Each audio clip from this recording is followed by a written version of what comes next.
Alors ça, c'est la voiture de mon mari. Elle nous l'assure, sa vue est bonne, ses réflexes toujours aussi rapides. Je promets d'être sincère. Elle est tout à fait apte à la conduite. Je me sens maîtresse de mon véhicule. S'il neige, je ne sors pas. S'il pleut trop, aussi. Mais rapportés à leur nombre, les plus de 75 ans provoquent plus d'accidents que la moyenne. Et qu'on se le dise, hein, Pascal Perry, hors antenne, s'est engagé à rendre son permis de conduire, qu'il n'a jamais eu d'ailleurs, quand il ne sera plus en état, ce qui ne saurait tarder. LCI au plus près. Sauf que quand son fils nous montre les portières enfoncées de la voiture de sa mère... Là, nous avons un arbre dans la forêt, pas évité, on va dire. Et de l'autre côté, on a un conduit de cheminée. Le levier de vitesse, il faut qu'elle le regarde pour savoir quelle vitesse elle va passer. Quand je lui dis non, tu conduiras plus, elle dit ah mais si. Voilà, je lui dis mais je peux pas lui interdire. Alors Monique serait-elle dans le déni? J'ai pris un arbre parce que je pouvais pas l'éviter. Et puis il faut raconter une petite anecdote quand même quand vous travaillez au guichet d'un cinéma. Qu'est-ce que vous n'avez pas osé proposer à Catherine Deneuve? Oui, alors en fait, je travaillais dans un cinéma qui était essentiellement fréquenté par des personnes âgées et qui ont droit à une réduction quand ils pensent à la demander. Et c'est rarement le cas, donc du coup, c'est souvent les employés qui la proposent. Ah, c'est élégant. Et une fois, c'était Catherine Deneuve qui est arrivée à mon... Et là... Je n'ai pas osé. Non, je préférais... C'est trop mignon, j'adore. Je pense, franchement, Monsieur Vignal, je pense qu'il faut que vous arrêtiez d'emmerder les Français, les hommes politiques. Vous devez, moi je vous dis, vous arrêtez d'emmerder les Français. Je sais, ça vous fait du mal d'entendre une chose vraie et sincère dans la Macronie. Dans la Macronie, on n'a pas l'habitude de la vérité, de la sincérité. Moi, je vous dis, arrêtez d'emmerder les gens. On n'en peut plus de vos idées à la con. Excusez-moi de vous le dire. Je te le pardonnerai jamais, ça. Jamais. Jamais. Ben, me le pardonne pas, excuse-moi. On avait 10 minutes d'avance, c'est énorme. Ça me rend dingue. J'ai vomi avant même de mettre dans la bouche, qu'est-ce que tu veux que je te dise? Tu passes ton nez, ça passe toute seule. Non, ça passe. Arrête de dire ça passe tout seul, t'es pas à ma place. Je te dis que ça peut pas passer en fait. Eh ben, t'as pas ta place ici, c'est tout. Est-ce que je peux répondre?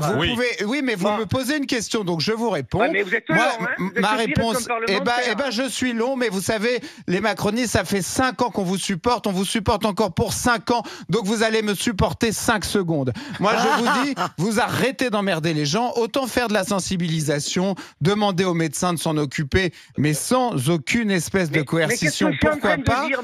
Ça fait 15 minutes que vous êtes là, faut payer. Mais vous êtes fou. Ben, faut me donner 10 € parce que sinon j'appelle les keufs. La demande improbable et illégale d'un chauffeur de taxi au youtubeur Michou lors d'un tournage à Paris. L'homme hors champ lui reproche d'être stationné sur une place réservée et réclame un dédommagement. J'ai pas les sous là sur moi. Qu'est-ce que t'as sur toi là? Mais je peux rien vous donner, vous voulez je vous donne ma casquette T'as un dédommagement à nous proposer? Ah non, je vais m'en aller. Pour moi c'est plus simple. T'as rien, t'as pas d'espèce, t'as rien. Une ambiance de rêve party, des rythmes endiablés au cœur d'une église. Un lieu de prière où se déroule encore la messe tous les dimanches, transformé en piste de danse, avec consommation d'alcool autorisée. À Erfurt, dans le centre de l'Allemagne, l'idée fait l'unanimité parmi ces 700 fêtards. C'est pas juste se retrouver dans une église, mais être ensemble, faire la fête, c'est super chouette. C'est une histoire plutôt insolite qui vient d'être révélée dans la presse. Une enseignante accusée d'avoir twerké sur son élève. Pour rappel, le twerk est une danse pour le moins suggestive qui rythme de nombreuses soirées endiablées. À l'emplacement de l'hôtel, pas de prêtre, mais un DJ. Et une grande croix en LED a été installée pour parfaire l'ambiance. Au sein de la paroisse, cette transformation exceptionnelle a fait l'objet d'un vote. Le oui l'a emporté, mais d'une courte tête, et certains ont encore du mal à l'accepter. Dans cette église, les gens essayent depuis 800 ans de se rapprocher de Dieu. Je pense que tout ce qui se déroule dans cet espace doit servir cette mission, et je ne reconnais rien de tout cela dans cette rêve. Une enseignante a donc réalisé cette danse sur les parties intimes de son élève de 16 ans en lui caressant le visage. Choquée, la mère de l'adolescent a immédiatement porté plainte contre la professeure pour attouchement sexuel, mais de son côté, l'enseignante s'est elle aussi rendue au commissariat pour dénonciation calomnieuse. Alors la prof doit-elle être lourdement sanctionnée? Ça s'appelle Sing What Happened Next. En gros, chanter quoi qu'il arrive. C'est une sorte de n'oubliez pas les paroles pour adultes, puisque les candidats doivent pousser la chansonnette pendant que la demoiselle à côté les occupe. Si vous voyez ce que je veux dire. Non. Elle s'est trompée de micro, Ah oui, c'est la ça. dame. Vous voyez ce que je veux dire, William, ou pas? Oui, c'est ce à quoi vous pensez? C'est exactement ce que vous pensez. Moi, je regarde pas de film, ni de série. Et tu fais quoi? Je me suis mise à lire. Tu lis, toi?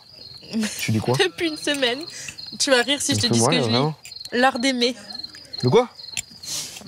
L'art d'aimer? L'art d'aimer, ouais. Ah, l'art d'aimer? Ouais. Mais du coup, ça donne quoi? Ça donne que quand tu te fais chier, c'est cool parce que ça t'endort. Mais l'histoire m'intéresse pas. Ah, ok. Ouais. Donc, mesdames et messieurs, pardon, je suis désolée de perturber la soirée, mais là la planète brûle et tout le monde regarde ailleurs, alors que le climat, c'est comme le théâtre. Je veux dire, même si on n'y fait pas tous, on n'est pas tous concernés, mais on y fait tous hyper attention. On en a besoin. Stop. Non, toi tu stops, d'accord? Parce que notre planète, c'est pas comme Madame la ministre de la Culture qu'on peut changer tous les 2 ans. Enfin, pardon, j'ai pas toutes les infos sur le remaniement. Mais ce que je veux dire, c'est 2 planètes, on en a qu'une seule pour toute la vie. Nous voilà dans une situation complètement absurde. D'un côté, nous exportons 435 000 tonnes de volailles par an, en Europe et jusqu'au Moyen-Orient. Et de l'autre côté, nous en importons 826 000 tonnes. De plus en plus, depuis le Brésil et la Thaïlande. On aimerait bien comprendre ce paradoxe. On va pas lire le rapport du GIEC. Je suis désolé, déjà personne ne sait ce que ça veut dire, GIEC. Si, ça veut dire Groupe d'experts intergouvernemental sur l'évolution du climat. Bra! Boum, Alexis Michalik. Bra!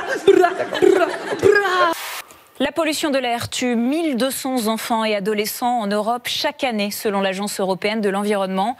L'étude a porté sur une trentaine de pays.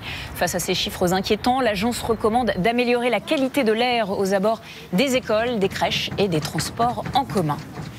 Pierre, t'es là? Pierre, tu peux juste sortir Nicole, c'est elle qui veut. Ah non, par les pieds, comme ça c'est plus marquant visuellement.